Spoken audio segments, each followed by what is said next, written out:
On October 13, 2016, Anti-Pope Francis spoke to a group comprised of Lutherans and people who claimed to be Catholic.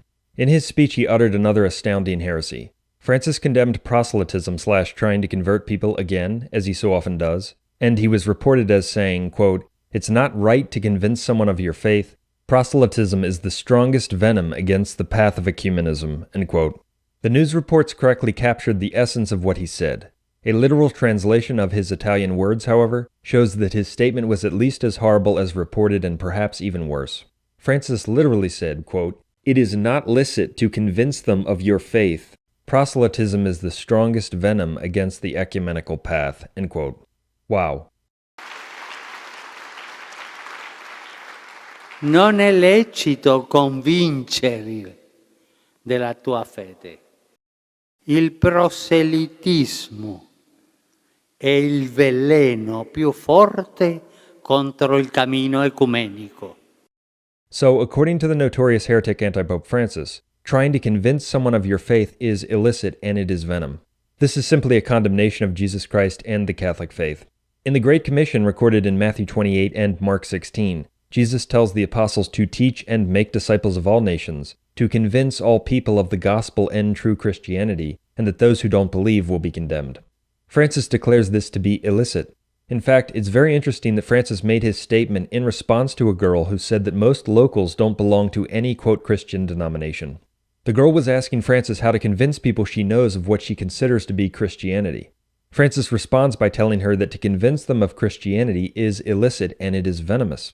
He is literally preaching a new gospel. He is declaring the gospel commissioned to be illicit and wrong. Well, we know what Scripture tells us about those who preach a new gospel. Quote, "As we have said before, so now I say again, if anyone is preaching to you a gospel contrary to the one you have received, let him be anathema." Galatians 1:9. That's why it's essential to reject the apostate Francis as a non-Christian heretic and an anti-pope. Francis's new gospel condemns Jesus Christ, the apostles, the saints, the missionaries, what the Catholic Church has always taught, and many dogmas. It is total apostasy. In fact, in his meeting with Lutherans on October 13th, Francis also taught the notorious and condemned heresy that there are non-Catholic saints, a heresy he has taught many times. He was also presented with a statue of Martin Luther and a copy of the 95 Theses, which he willingly received, more actions which manifest his utter rejection of the Catholic faith. Pope Leo XIII said that you are not to be looked upon as holding the true Catholic faith if you do not teach that the faith of Rome is to be held. Francis, therefore, cannot be considered Catholic. He is a notorious heretic. The Catholic Church teaches that the offense of heresy automatically, by its very own nature, severs a man from the body of the Church. And since a heretic is, by definition, outside of the Church, he cannot be a valid pope or hold office in the Church. It's also interesting that in this statement, Francis equates trying to convince someone of your faith with the term proselytism. This further refutes those dishonest defenders of the Vatican II sect, such as the heretic Jimmy Akin, who desperately claim that when Francis repeatedly rejects proselytism, he is not rejecting attempts to convert non-Catholics, but only a particular kind of coercive approach. That's nonsense, of course. They are deceivers and liars. They are tools Satan uses to keep people in the Vatican II sect, the end times counterchurch. The word proselytism means to convert or attempt to convert someone. That's also how the Vatican II sect uses the term in many statements. In this October 13th statement, we see once again that Francis directly equates proselytism with convincing someone of the faith, and he rejects it. There are numerous other statements in which Francis explicitly rejects efforts to convert people and equates proselytism, which he rejects all the time, with those efforts. Now, when considering Francis and his notorious heresies, there are many people who are dismayed by what he is doing, but they don't get the point. They still accept him as the Pope. As a result of faithlessness, blindness, and having imbibed the false teaching of heretics, they fail to adopt the position that Catholic principles dictate in the face of Francis's notorious heresies. That's why it's very important to understand the following truth. According to Catholic teaching, only those who are baptized and profess the true faith can be considered members of the Catholic Church. Let me say that again. The Church teaches that if a man's external profession of faith is not the true faith but a false faith, he cannot be considered a member of the Church. People should immediately recognize what this means for Francis. Even though true Catholics know that Francis is a demonic heretic who is guilty of notorious heresy many times over, and that also proves that he's not the Pope, it's not necessary to employ that argument to prove that he's not the Pope. The fact that he's not the Pope is proven by simply an objective recognition of the reality that the religion he preaches in the external forum is not Catholicism, but a false religion. Since Francis professes a false faith and preaches a false gospel in the external forum, you cannot, according to Catholic teaching, consider him to be a member of the Catholic Church or a valid pope. To consider him to be the pope in the face of these facts is to equate a false religion, that is, his false profession of faith, with the true faith, because when you say that he's the pope, you are, by definition, declaring that he's a member of the Church who professes the true faith. That's why this is so serious. One must reject Francis as an antipope and a heretic who is outside the Catholic Church. The very integrity of one's profession of faith is at stake.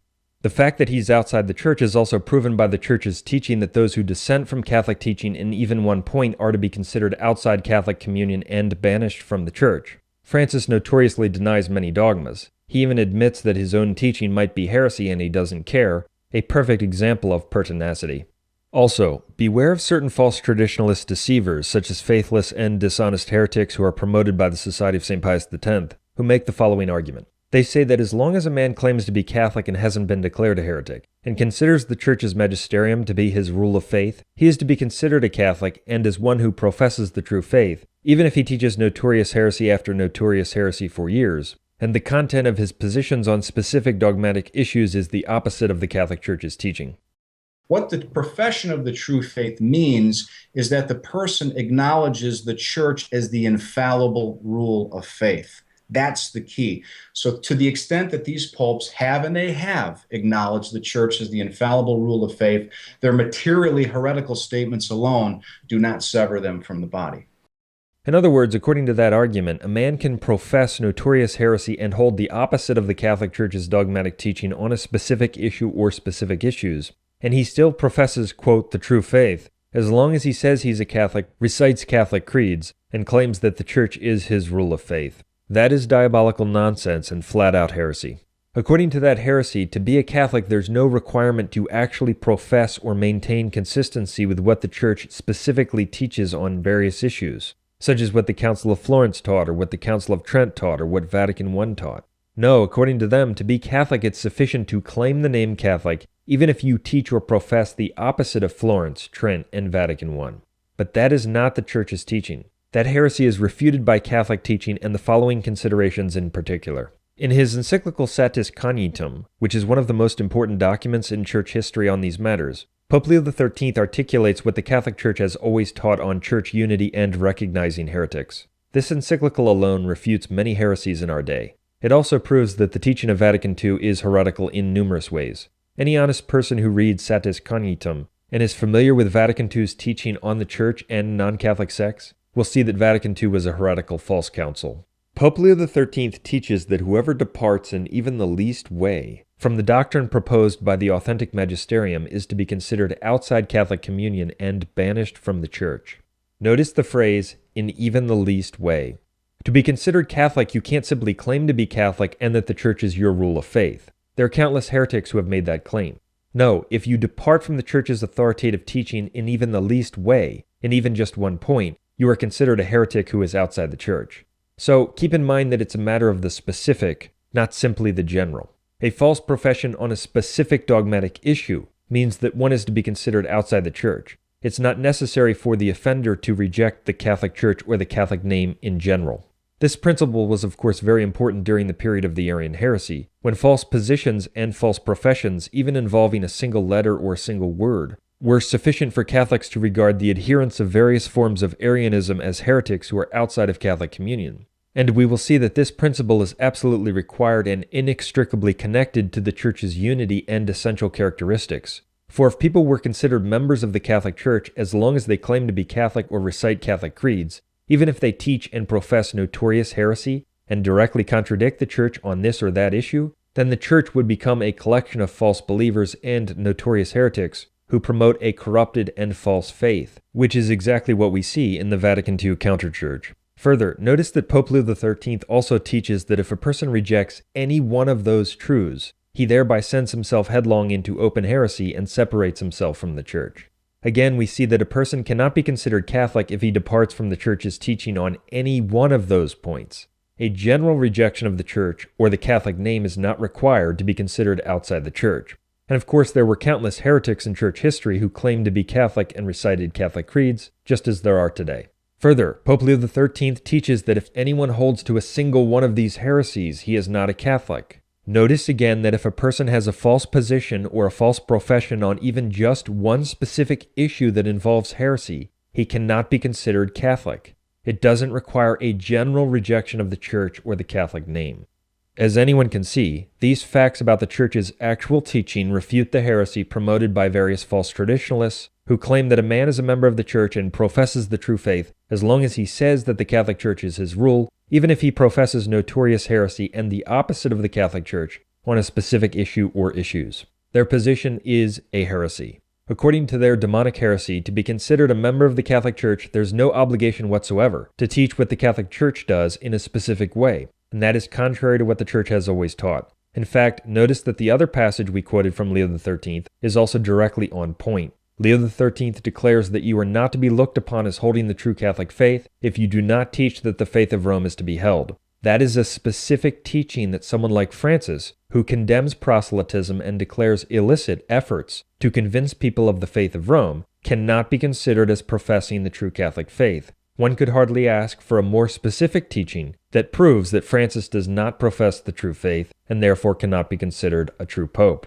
One of the best illustrations that the aforementioned false traditionalist position is in fact evil, stupid, and heretical can be found by considering the members of the Vatican II sect. There are multitudes of notorious heretics of the worst kind in the Vatican II counterchurch and at Novus Ordo parishes. They claim to be Catholic and they say they accept the Church as their rule of faith, yet they support gay, quote, marriage or abortion or contraception or deny papal infallibility or promote some other horrible heresy. And I just wonder, I hear what you're saying, but did you wrestle inside yourself? Of course I wrestled with this, absolutely. As a Catholic, you say, I believe in this religion. There are amazing things about this religion, amazing moral teachings that I believe, but I also have to go to, how do we keep women alive? I believe in not letting women die. To me, that's more important than arguing about what method of contraceptive. So yes, I wrestled with it. And I finally realized I just had to do it. And even though I'm Catholic, I believe in contraceptives. Many of the people that are opposed to gay marriage cite their religion as the reason why they're opposed. But you're a Catholic that supports gay marriage. Do you believe that religion and the idea that you can support gay marriage should be separated? And how do you grapple with the idea that you support gay marriage as a Catholic? My religion compels me, and I love it for it, to be against discrimination of any kind in our country. My religion defines who I am, and I've been a practicing Catholic my whole life, and it has particularly informed my social doctrine. With regard to abortion, I accept my church's position on abortion as what we call de fide doctrine. Life begins at conception. That's the church's judgment. I accept it in my personal life. But I refuse to impose it on equally devout Christians and Muslims and Jews. And I just refuse to impose that on others, unlike my friend here, the congressman. I do not believe that we have a right to tell other people that women, they can't control their body. It's a decision between them and their doctor. Who do you love? Who do you love? And will you be loyal to the person you love? And that's what people are finding out, is what all marriages at their root are about. Whether they're marriages of lesbians or gay men or heterosexuals. Is that what you believe now? That's what I believe. Two White House staffers have a wedding day they will never forget. Brian Mosteller and Joe Massey tied the knot on August 1st in a small ceremony surrounded by family and friends. And while most of the spotlight was on the happy couple, the man officiating the wedding probably received some attention as well. Current U.S. Vice President Joe Biden presided over Mosteller and Massey's wedding, which was held at the vice president's home in Washington, D.C. A first for the VP. Vice President Biden posted about the ceremony on Twitter saying, quote, "Couldn't be happier. Two longtime White House staffers, two great guys." How would you describe your abortion position? You know, I would say people use labels all the time, but I'm kind of a traditional Catholic. I don't like, personally, I'm opposed to abortion, and personally, I'm opposed to the death penalty. Are there regulations that should be on abortion? But let me continue. I deeply believe, and not just as a matter of politics, but even as a matter of morality, that matters about reproduction and intimacy and relationships and contraception are in the personal realm. They're moral decisions for individuals to make for themselves. And the last thing we need is government intruding into those personal decisions. So I've taken the position, which is quite common among Catholics. I got a personal feeling about abortion, but the right rule for government is to let women make their own decisions. So for example, Monday, the Supreme Court's likely to decide a really important case about abortion rights, which is many states, including Virginia, have tried to basically take out the constitutional right that gives women the ability to choose by putting these onerous regulations on clinics, health clinics where abortions are provided. We fought those off in Virginia when I was governor, because you've got to let people make their own moral choices when it comes to matters of reproduction, intimacy, and relationships. We know and celebrate that marriage equality, after such a lengthy struggle, is now a law of this land. Every zip code, every state, every city, every county, every community. It's the law of the land. And we're not going backwards. Housing, hate crimes. My first executive action as governor of Virginia was to prohibit employment discrimination in state government on the basis of sexual orientation. Executive order number 1. Today, I do have the honor of joining Hillary Clinton on what the Human Rights Campaign has called the most pro-equality ticket in history.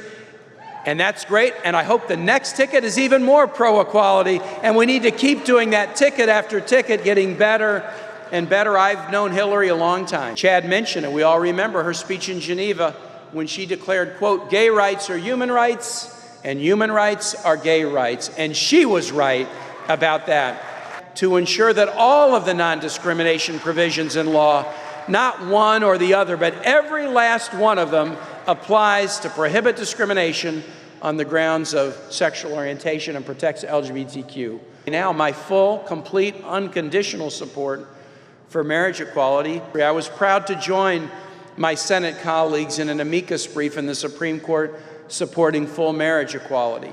And how happy I was on the day the court declared yet again that equal is equal, just as love is love. How happy I was. Pope Francis famously said, "Who am I to judge?" And to that I want to add, who am I to challenge God for the beautiful diversity of the human family? I think we're supposed to celebrate it, not challenge it. So, are they to be considered Catholic or not? According to actual Catholic teaching, the answer is a clear no. Since they take a position that is clearly contrary to the Catholic Church on a specific dogmatic issue or issues, they are considered outside the Catholic Church, even if they say they're Catholic, because professing the true faith is not just a matter of claiming to be Catholic. You must be consistent with the Church's dogmatic rule on specific matters. But according to everyone who accepts anti-Pope Francis, all of the notorious heretics in the Vatican II, quote, Church must be considered Catholic, every single one of them, because basically none of them have been declared heretics by the Vatican II sect. This point is one of the most powerful illustrations of the falsity of the non-sedevacantist position. An exploration of this point demolishes the position of any defender of the Vatican II sect in a debate or an argument. As soon as you ask the person whether Nancy Pelosi, Joe Biden, Tim Kaine, or some other notorious apostate who claims to be Catholic is in fact Catholic, one will see why their position is totally idiotic and a mockery of Catholic teaching. And that's what people are finding out, is what all marriages at their root are about. Whether they're marriages of lesbians or gay men or heterosexuals. Is that what you believe now? That's what I believe. Now, my full, complete, unconditional support for marriage equality. By professing that a notorious heretic like Tim Kaine is Catholic and part of the Church, as their position requires, they are by definition saying that he professes the true faith. That equates his support for abortion, gay quote marriage, etc. with the true faith. It equates a false religion with the true faith. That's why it's so evil to accept Francis. Typically, the defenders of the Vatican II sect ignore these points and the question of whether they consider the supporters of abortion, etc., to be Catholic. They like to ignore this issue because they realize that by addressing it, their position is exposed as idiotic. If they are forced to discuss it, they frequently lie and contradict themselves, typical of heretics. For instance, consider the following revealing clips in which certain false traditionalist heretics completely contradict the core principles on which their acceptance of anti-Pope Francis and the Vatican II anti-popes is based. Remember, their recognition of the heretic Francis and the other Vatican II anti-popes is inextricably connected to their false position that someone who claims to be Catholic and hasn't been declared a heretic cannot be considered a heretic who is outside the Church, even if he embraces notorious heresies. Notice that these dishonest heretics completely abandon their false position on that matter in the following clips and on selective occasions. Yeah, they were celebrating it, and they were celebrating it together. Casper and the Pope. Casper, the radical theologian, the manifest heretic, really. He denies the apostolic succession. He not only denies the apostolic succession as a historical fact, he questions many of the miracles of Christ. It says that the gospel accounts of these may be legends. And this manifest modernist, this heretic, which is what he is, has been celebrated by Francis from the moment he came out on the balcony during his first Angelus address. And he's teaching this. This is a teaching textbook. I know people who had this in university, said that it practically destroyed their faith. This is the effect that this is Casper's legacy, casting doubt on this historical reality of the Gospels. Now, a man who holds these heterodox views is not fit to be an altar boy, let alone a priest, let alone a bishop, let alone a cardinal of the Catholic Church giving advice to the Pope. In fact, every priest I know, and I'm not every priest I know, if a 7-year-old boy named Walter Casper came up to the priest to be examined for First Communion, and if this 7-year-old spouted the nonsense that I've just been quoting from the German cardinal, every priest I know would refuse him his First Communion. The priest would say, Walty, you're a liberal Protestant. You're not even Catholic. And most disturbing, and I think you know this because it's common knowledge really, Cardinal Walter Casper is one of Pope Francis's favorite theologians, a man to whom Francis looks for doctrinal wisdom and guidance. And so you get these clowns like Supich now equating unemployment with the vivisection of human beings in the womb. This man is a joke. I won't even call, I don't even like to call him an archbishop. He isn't entitled to the dignity of that title. He's a laughing stock, and the hierarchy, unfortunately, is filled with such laughing stocks. I'm thinking, of course, of the always laughing Cardinal Dolan of New York. Many of them, Chris, I don't believe they're Catholic. Like you say, I don't even know what Supich is. He doesn't seem to be a Catholic to me. He's an Arian. And the idea is to follow what St. Athanasius does back in the 4th century. He recognizes that they're heretics, so someone has to be able to identify public sin. And so you can take issue in order to have those prohibitions against receiving the sacraments. So you can't just say, well, let's just pray and offer sacrifice for Nancy Pelosi or Joe Biden. No, you got to say these people are apostate Catholics. In the old days, if you were an Arian, you ceased to be Catholic. In the old days, a Nancy Pelosi, I hate to beat up on old Nancy, but she's not a Catholic. She's not a liberal Catholic. She's no longer a Catholic. She's an apostate. As we can see, when it's convenient or expedient for them, or when they are discussing particular individuals, the false traditionalists suddenly discover the Catholic Church's actual teaching and what all Catholics have always understood. That is, that people who clearly depart from the Church's rule of faith on even one point are to be considered heretics who are outside the Church, even if those people claim to be Catholic and haven't been declared heretics. Although they employ this principle on certain occasions, such as when they desire to denounce certain heretics like Pelosi, Biden, Supich, and Casper, they simultaneously promote and endorse a position that completely contradicts what they say in these clips. They have publicly endorsed the position of men who claim that Francis is a member of the Church, and that the offense of heresy in the external forum cannot possibly be committed except through formally joining a non-Catholic sect, ceasing to claim to be Catholic, or being declared guilty of heresy. A totally idiotic and heretical idea directly opposed to Catholic teaching, as we've seen. Again, it's only when the sin is adjudicated by the church in the external forum as criminal. And that's when both the material element of heresy and the formal element of heresy, which is the subjective will, the pertinacity, only when that is established by the church in the ecclesiastical forum is then the man severed from the body of the church. The publications for which they write teach the same false doctrine, namely that no one who claims to be Catholic can become an actual heretic in the external forum unless he's declared guilty of heresy. That principle, they tell people, is why Francis is not to be considered an actual heretic, but rather a Catholic who professes the true faith.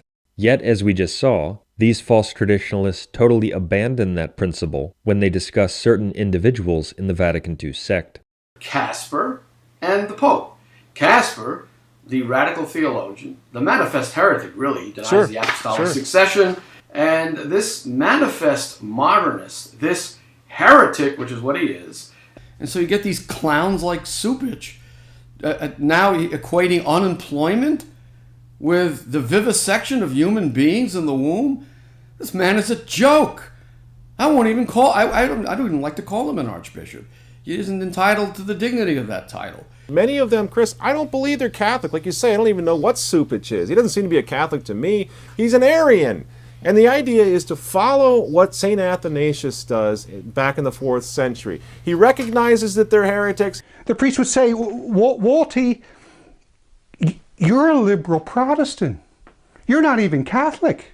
In the old days, a Nancy Pelosi, I hate to beat up on old Nancy, but she's not a Catholic. She's not a liberal Catholic. She's no longer a Catholic. She's an apostate. Their inconsistency is spectacular.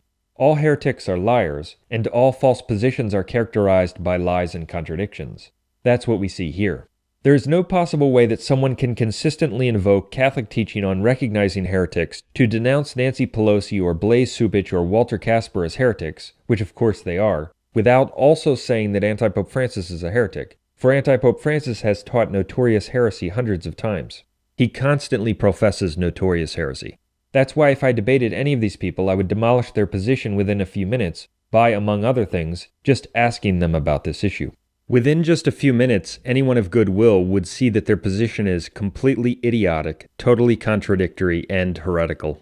If they respond to my question on this matter by admitting that Pelosi, Supich, Kane, Casper, etc. are real, actual heretics, then they are admitting that they are to be considered guilty of heresy in the external forum, and that they are therefore outside the Catholic Church, since the offense of heresy by its very own nature expels one from the Church. Okay, by what authority have you determined that people who claim to be Catholic and haven't been declared heretics are to be considered actual heretics who are outside the Catholic Church? Their answer to that question will of course prove that Francis must also be considered a heretic who is outside the Catholic Church by the very same principle and teaching. For the Catholic Church's teaching that those who depart from Catholic truth must be considered heretics and outside the Church doesn't just apply to some people. No, it applies to each and every person who clearly departs from the Church's teaching in even the least way, as we saw. So, admitting that Pelosi, etc. are to be considered actual heretics requires one to say that Francis is also to be considered an actual heretic who is outside the Church. But if they choose instead to say that Pelosi, etc. are not to be considered actual heretics, then they are saying that Pelosi, etc., despite their public utterances and professions of notorious heresy, are to be considered Catholics who profess the true faith. That conflates the promotion of Antichrist abominations and a false religion, such as belief in gay, quote, marriage, with the profession of the true faith. It proves that their position is demonic apostasy. And even though I'm Catholic, I believe in contraceptives. You're a Catholic that supports gay marriage. I've been a practicing Catholic my whole life. Well, whether they're marriages of lesbians or gay men or heterosexuals. Is that what you believe now? That's what I believe. But I'm kind of a traditional Catholic, so I've taken the position, which is quite common among Catholics. She declared, quote, gay rights are human rights and human rights are gay rights. And she was right about that. Pope Francis famously said, who am I to judge? And to that I want to add, who am I to challenge God for the beautiful diversity of the human family? I think we're supposed to celebrate it. Now, my full, complete, unconditional support for marriage equality. No matter how they choose to answer, their position will be proven false because their position is false.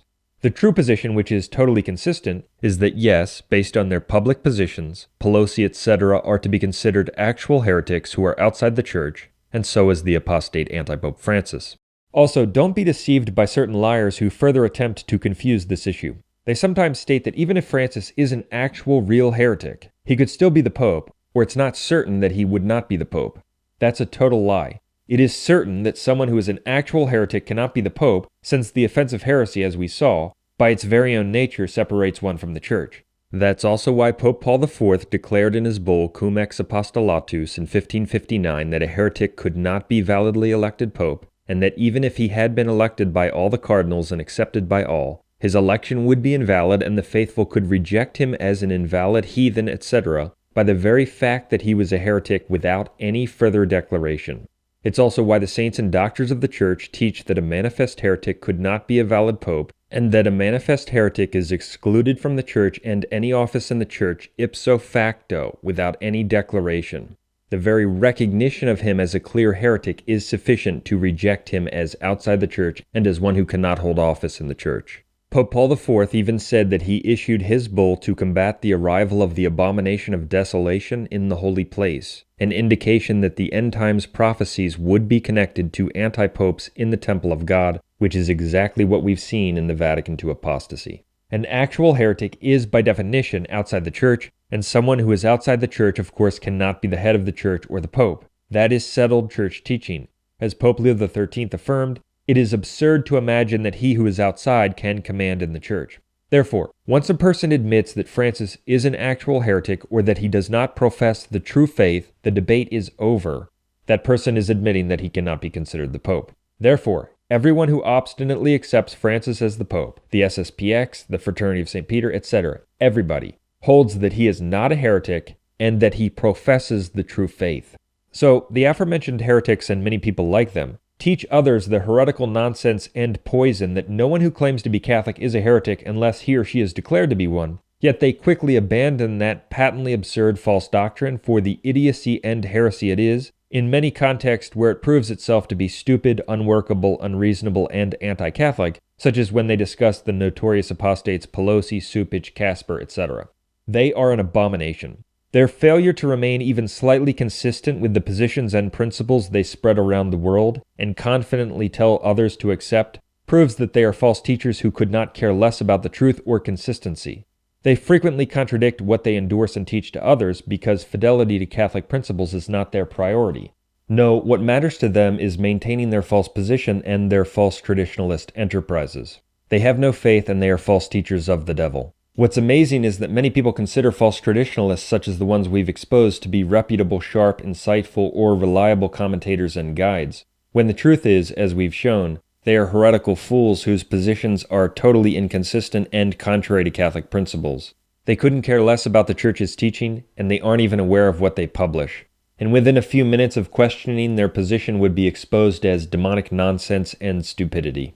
They are tools Satan uses to keep people in false positions and in the counter-church. Yet, despite the fact that their positions have been totally exposed and refuted, many still look to them as traditional Catholic leaders and guides. The number of fools is infinite. So, you cannot have it both ways. You cannot say without totally contradicting yourself and Catholic teaching that Pelosi, Biden, Supich, Casper, Kane, etc. are non-Catholic heretics, but Francis is a Catholic pope and a member of the Catholic Church. That's because Francis constantly teaches the notorious heresies that there are non-Catholic martyrs, that all the baptized are in the Church of Christ, and that it's not necessary to join the Catholic Church for unity and salvation. Voy a convencer a otro que se haga católico? No. Those are his positions, and they constitute a false faith of notorious heresies. And that's just to name 3 of his notorious heresies which deny well-known solemnly defined dogmas. There are numerous others. There is no way around it. If you accept him as the Pope, you therefore hold that a man can adopt or promote any heresy or position whatsoever, and remain Catholic and be considered to profess the true faith. So, people who accept Francis as the Pope need to begin to be honest about what they believe. They need to face up to the reality of what their position entails. If you accept Francis as the Pope, you are saying that a man can literally believe and promote anything whatsoever, and be considered a member of the Catholic Church. According to you, a man could deny the deity of Christ publicly for decades. He could start clubs promoting gay, quote, marriage. He could travel the country giving speeches against the truth of the Immaculate Conception, etc. And he still professes the true faith according to you. That is your position. That is the position of the Society of St. Pius X, the Fraternity of St. Peter, etc. There is no way around it because Francis has taught notorious heresies which directly deny solemnly defined dogmas to the entire world on many issues for years. If he can promote that, without ceasing to be Catholic and without ceasing to profess the true faith, then a man can promote anything whatsoever without ceasing to profess the true faith, according to you. Do you now see why obstinately accepting Francis as the Pope, in the face of these facts, is in fact apostasy? It is to equate a demonic false religion of notorious heresies with Catholicism. And so all of those fools who tell you, in the face of these facts and Francis's notorious heresies, that you can't judge whether he's the Pope, or you can't say that he's anathema and outside the church, or you can't say that he's a non-Christian, don't have the first clue what they are talking about. They are faithless heretics and tools of Satan who lead people to hell. They understand nothing about Catholicism. They know nothing about God. They have no faith whatsoever, and they haven't even imbibed the rudiments of Christianity. They can't distinguish a false religion from the true faith, or a notorious heretic who preaches a false gospel to the entire world from a man who professes the true faith. Those who continue to promote, support, or follow such heretics will follow them to hell. It's also interesting to note that before the conclusion of the Vatican II sect's recent synod on the family, the heretics Chris Ferrara and Michael Matt discussed what would happen if those living in adultery or invalid second quote marriages were officially allowed to receive quote communion in the Vatican II quote church. Ferrara stated that if it were allowed, then the Catholic Church would become effectively and in practice the equivalent of the Anglican sect. He said this before the conclusion of the synod and before the publication of Amoris Laetitia. Chris, I got a really sort of a nagging feeling on this. I think they've put too much time. They've spent over a year working on this, and we're dealing with some colossal egos. I'm not convinced that it's going to be more of the same sort of Vatican II, mishy-mashy, time bomb type approach to this, what they're going to come up with. I think it's very possible they're going to change this teaching. I don't know what we're going to do, but there are a lot of people who are very worried. Catholics who are seeing this as potentially a real watershed in the most devastating sense, watershed moment in the history of the church. What do you think? Well, obviously it is. We're looking at a potential historical turning point in October. The battleground is already being put up again in the Synod Hall. There's going to be a struggle over the fundamental moral teaching of the church, which is protected by the discipline of the church, the 2,000-year-old discipline of the church. If that were to change, effectively, in practice, even if the official teaching is still on paper, the Catholic Church would become the Anglican Church. Well, we know what happened. After the Synod, Anti-Pope Francis published Amoris Laetitia, which officially taught to the entire Vatican II sect that those living in adultery can be in the state of grace, a blatant heresy, and that those living in invalid second quote marriages may be admitted to the sacraments including quote communion, another blatant heresy. Those false teachings also show that Francis teaches a false gospel. Following Amoris Laetitia, Francis even affirmed that there is no other interpretation of his document than that it allows those living in invalid second quote marriages to receive quote communion. So, what they said would make their Vatican II quote church the equivalent of the Anglican sect has happened, and yet they still profess communion with it. That proves again that they are heretics and non-Catholics, the defenders and promoters of a non-Catholic sect. In the same meeting in which Francis condemned the Great Commission, he was asked what he likes about the Lutheran sect. He responded by saying, quote, "I really like the good Lutherans, the Lutherans who truly follow the faith of Jesus Christ." Cosa piace a me della Chiesa luterana e cosa invece non gli piace? A me piacciono tanto i luterani buoni, È il meglio che i luterani che seguono davvero la fede di Gesù Cristo. A man who professes that Lutherans truly follow the faith of Jesus Christ does not profess the true faith. Such a man is rather a notorious heretic who must not be considered a member of the Catholic Church. To say that he does profess the true faith, as defenders of his anti-papacy must assert, is to say that considering Lutheranism to be true is consistent with a profession of the true faith, which is a denial of the Catholic faith. In the same talk, Francis uttered the notorious heresy that all the baptized are members of the body of Christ. As stated earlier, he teaches this notorious heresy all the time. It denies numerous defined dogmas and dozens of magisterial pronouncements, which declare that all heretics and schismatics, anyone who dissents from the papacy or any Catholic dogma, is outside the body of Christ. Francis's profession of this notorious heresy alone would prove that he's not the Pope. In virtù del nostro battesimo, tutti formiamo l'unico corpo di Cristo. Le diverse membra, infatti, formano un solo corpo. By considering such a heretic to be the Pope, a person not only denies the Catholic truths we've discussed on church membership, professing the faith, etc., but he leads others to a wolf who will teach them heresy and lead them to hell. In an interview Francis recently gave to a, quote, Jesuit publication in the Vatican II sect, he spoke of the true religions in the plural, as if there is more than one true religion. He stated, quote, the true religions are the development of the capacity that humanity has to transcend itself towards the absolute, end quote. A man who professes that there is more than one true religion does not profess the true faith, but a false faith. To say otherwise is to apostatize.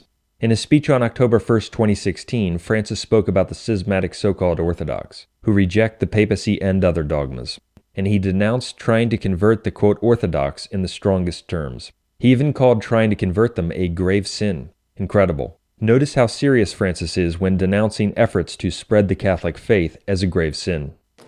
C'è un grosso peccato contro l'ecumenismo. და არის ძალიან დიდი ცოდვა ეკუმენიზმის წინააღმდეგ. Il proselitismo. ამას ქვია პროზელიტიზმი. Mai si deve fare proselitismo con gli ortodossi. This is more notorious heresy from the apostate and another expression of his promotion of a false gospel. Francis does not profess the true faith but a false faith. To say otherwise is to apostatize. During his flight from Armenia to Rome on Sunday, June 26, 2016, Antipope Francis gave a press conference to the journalists aboard the plane. He was questioned about Martin Luther. He responded by saying that Lutherans and Catholics supposedly agree on justification, another blatant heresy, and that on the matter of justification, Luther was not mistaken. Amazing. Io credo che le intenzioni di Martin Lutero non erano sbagliate e oggi luterani e cattolici, protestanti tutti, siamo d'accordo sulla dottrina della giustificazione. Su questo punto tanto importante lui non aveva sbagliato. A man who says that he agrees with Lutherans on justification and that Luther was not mistaken on justification is a notorious heretic and the member of a sect. He does not profess the true faith but a false faith. To say otherwise is to apostatize. If you are still in it, get out of the Vatican II sect, which is not the Catholic Church but the prophesied end-times counterchurch. To be saved, it's necessary to be a Catholic, and that means that one must be a traditional Catholic. This situation was predicted, as our material covers. As we've shown, Francis teaches that it's illicit and venomous to convince people of Catholicism. Anyone who, in the face of these facts, still considers him to be a Catholic and a member of the Catholic Church, and therefore that he professes the true faith, is an apostate. If you think that he's in the Catholic Church, in the face of these facts, you have apostatized from Jesus Christ, and barring a conversion, you will burn forever in the fires of hell. And those who obstinately promote or support the heretics who defend him as a valid pope will lose their souls. Non è lecito convincere della tua fede. Il proselitismo è il veleno più forte contro il cammino ecumenico. I've been a practicing Catholic my whole life. Well, whether they're marriages of lesbians or gay men or heterosexuals. Is that what you believe now? That's what I believe. I luterani che seguono davvero la fede di Gesù Cristo. You're a Catholic that supports gay marriage. E oggi luterani e cattolici, protestanti tutti, siamo d'accordo sulla dottrina della giustificazione. Su questo punto tanto importante lui non aveva sbagliato. But I'm kind of a traditional Catholic, so I've taken the position, which is quite common among Catholics. Gay rights are human rights, and human rights are gay rights, and she was right about that. And this manifest modernist, this heretic, which is what he is. He's an Arian. You're not even Catholic. Follow what St. Athanasius does back in the 4th century. He recognizes that they're heretics. voy a convencer a otro che sia cattolico? No, no, no. C'è un grosso peccato contro l'ecumenismo, il proselitismo. Mai si deve fare proselitismo con gli ortodossi.